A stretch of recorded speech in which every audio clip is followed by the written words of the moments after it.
Hello everyone! Welcome back to Drawn by Annie channel, where I'm showcasing my art process as well as yapping about different topics. Grab your drinks and let's get started! Oh, I've been waiting to show you this artwork for so long and finally the time has come! It took me like several days to finish, and the idea I've been cooking for days if not weeks, honestly. I had this idea in my head where I wanted to draw a goddess of vitality from Lyria, the one that is a mother of a turtle race and also happens to be the youngest goddess of the whole pantheon. Enjoying her time swimming in the ocean and seeing the turtle, basically the animal that she used to be, surrounded by different colorful corals and seaweed and a bunch of bubbles. So I started looking for references, for inspiration, and all of that other artistic preparation stuff. And as much as I got excited, I also got very anxious, because if you have been around this channel for a while, you know that I rarely draw any environment whatsoever.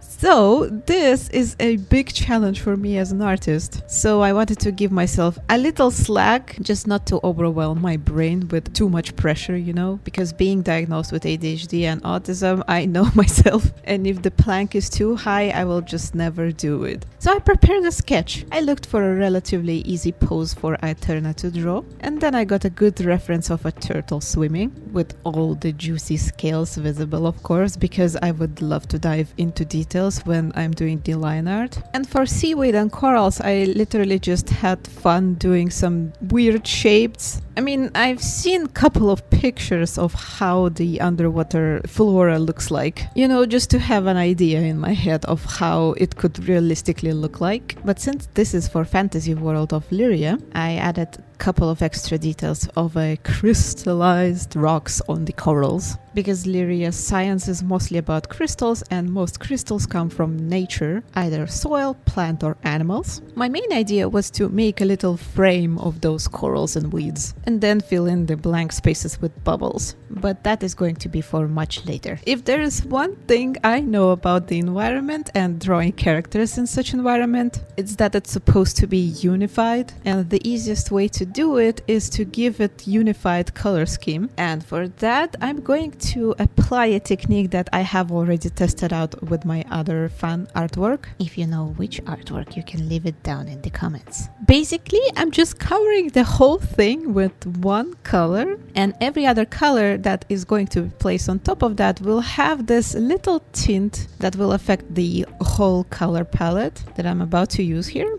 and unite the whole artwork with one vibe. And I'm going for a summery vibe. And what is related to the summer? Of course, it's going to the beach. And it's very much related to Aeterna, because she's literally living on islands with her nation. And I'm not sure about you, but light turquoise color is giving me this coolness of the sea water and the feeling of a warm breeze on my cheeks, and also a smell and taste of salty water. I wish I had the ability to breathe underwater, so I could just endlessly enjoy snorkeling and looking at those colorful fishies and corals. I've enjoyed swimming ever since I was a small kid. I remember my mom telling me stories about my childhood where I would totally reject going out of water, even though, as she told me, my lips were already quote-unquote blue and my teeth were shaking because of me being in the water and in cold for too long.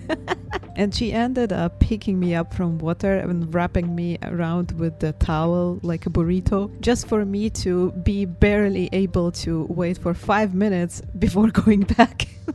I feel like this part of me has been reborn in Aeterna, because she is literally like a small kid. Even though she's a full-grown adult, she likes to act around other gods like little princess and to be treated as a girl instead of a woman. Like, her soul is all about adventure, never-ending adventure. And also enjoying fun little things and activities and colorful things and cute things. You get the idea. I have a feeling that if I would be doing this artwork in a digital medium instead of traditional, it would probably look a little cleaner, and I would probably be able to play around with layers more and maybe give a lot of light effects and shading and stuff like that. But honestly, choosing a traditional one feels so natural for Aeterna. Like, she's giving this messy vibe, and I feel like traditional medium, especially mixed mediums like alcohol-based markers, acrylic, and pencils, even soft pastels, I guess, that would work for any fan artwork or illustration for this character, because of its texture, you know? For me, digital art is very clean, and even though there are hundreds and millions of varieties of colors and brushes, in the end they are all mimicking the traditional medium, right? Because there is no such texture that would be existing in the digital world but non-existent in traditional. Everything started with traditional after all. I don't know, maybe someday I will scan this artwork and turn it into a digital art piece just to explore more options and more varieties. Life will show. As I was working on lining and coloring hair of Aeterna and the flowiness of the braids, I remember I was taking a lot of inspiration of Gretel Lusky, artist. I love her work so much, and her mermaid artworks actually inspired me a lot for this illustration. And as any other artist, I love collecting art books, and one of my little dreams is to someday acquire her art box and also her art book into my little art book collection. I feel like her art style will be biggest influencer on when I'm going to work more on illustrations for Aeternians part of Lyria, because hopefully at some point I will reach a moment where I'm going to have to do a lot of illustrations for the Lyria rulebook and maybe lore book, and you know, I have a lot of plans and ambitions about Lyria. Honestly, I'm pretty delusional here, but I like to call it ambitious.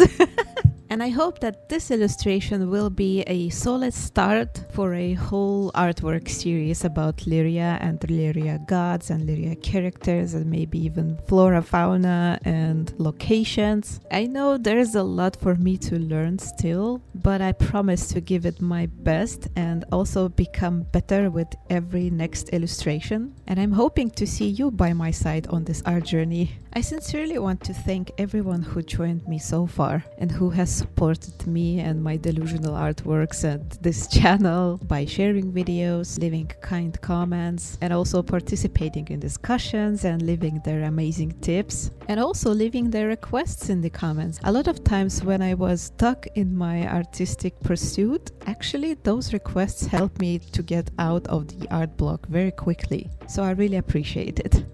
Sorry, I'm getting a little more sentimental here than usual. Anyway, I'm pretty much done with this illustration. I have had so much fun coloring this, and I hope you like end result as much as I do. As always, I thank you very much for joining me in my artwork creation process. Appreciate everyone who supports this channel, leaves comments, shares videos, and checks my other social media. I'm wishing you a fantastic day ahead and hope to see you in the next one. Bye bye!